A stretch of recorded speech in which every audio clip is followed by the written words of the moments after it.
What's up, everyone? Adam Engel alongside Marcus Trevino reporting from the Lloyd Noble Center, where OSU just defeated Oklahoma 24-10 in the first Bedlam duel since 2004. There were only three. Well, not the first Bedlam duel since 2004. The first in the Lloyd Noble Center. Yeah, you're right. The first one held in this particular venue since 2004. There were only 3 losses for Oklahoma State that came out 141, with Dusty Hone dropping a bout to Dom Demas, the 2019 Big 12 champion, who looked awfully impressive for the Sooners, then at 157 and at heavyweight. Marcus, your thoughts? That duel was crazy. Yeah. I thought Dusty Home he took all 4 of his limbs off the ground, and Demas still took him down. Like, that was one of the craziest things I've ever seen. But yeah, he's a strong man, I'll tell you what. I would say that this duel was a lot closer than the final score would indicate. It certainly felt that way. Even in the heavyweight duel, when OSU had already clinched the victory, it still felt like OU had a chance to win. Well, yeah, for sure. And I think in a sport like wrestling, it's interesting.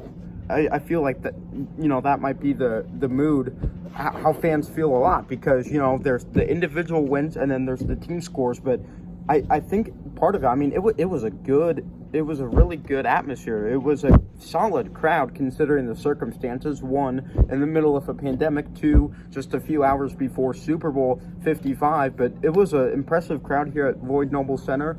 It was interesting to see because there were the OSU fans saying Orange Power, but then the OU fans would try to counter with Boomer Sooner.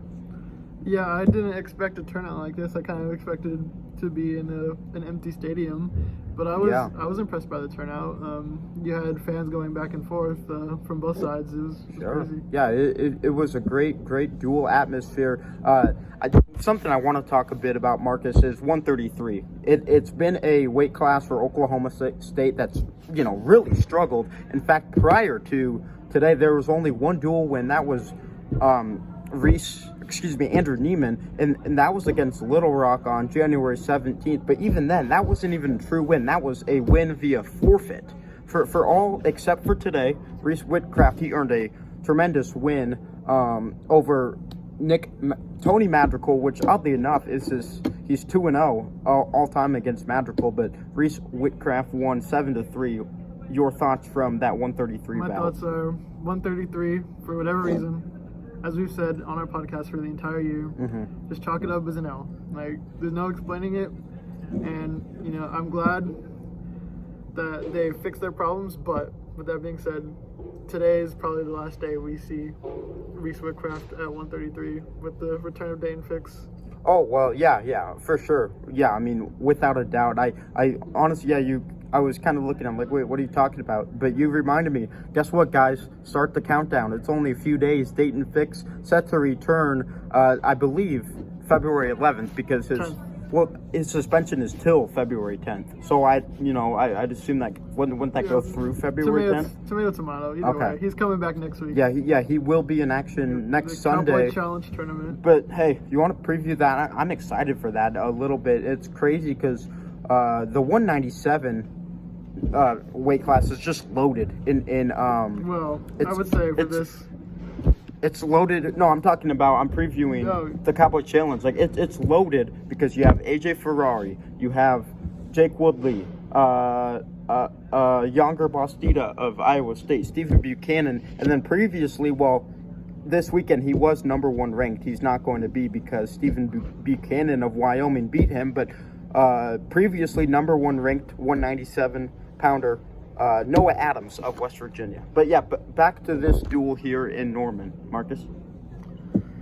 Well, like I said earlier, the score was a lot closer because in the break it was 9-7, and then all of a sudden Oklahoma State just took off. We had Dustin Plott and Dakota Gear and AJ Ferrari. I was thinking while watching those matchups, this is like a death lineup. Yeah, absolutely.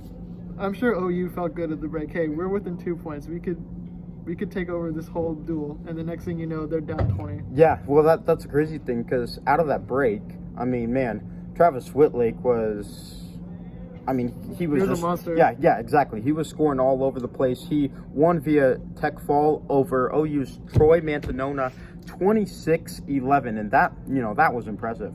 Yeah, I felt like I looked down for 1 second and I looked back up, and OSU had a decisive lead. And I was like, when did that happen? Yeah. How did this happen? For sure. So, anything else? Any last words for you, Marcus? I don't believe so. All right, hey folks, thank you so much for watching. OSU back in action tonight. Rather, actually, we'll see you in GIA. Well, I will probably. I think you said you're going to watch the Super Bowl. Way to call me out, man. Hey, in front of all the... I had to. I'm sorry. I had to. But no, I'm a bad journalist. But Marcus, that's the funny thing, because we were talking about a good crowd tonight. I mean... Oh, I expect there to be no crowd. Yeah, that's what I'm saying. I mean, no offense. It wouldn't take a genius to kind of... Yeah, with all due respect, It wouldn't take a genius to kind of imagine the type of crowd that there would be during the middle of the Super Bowl. I would be shocked if there's anyone outside of maybe the wrestlers' families, if there are any here. No, seriously. In attendance. That is a good point. All right, folks, we'll talk to you later. Stay tuned for a really fun, we have an exciting guest upcoming for this week's Mad OSU Wrestling Podcast, and then another recap video next Sunday. Thanks for watching. We'll talk to you later.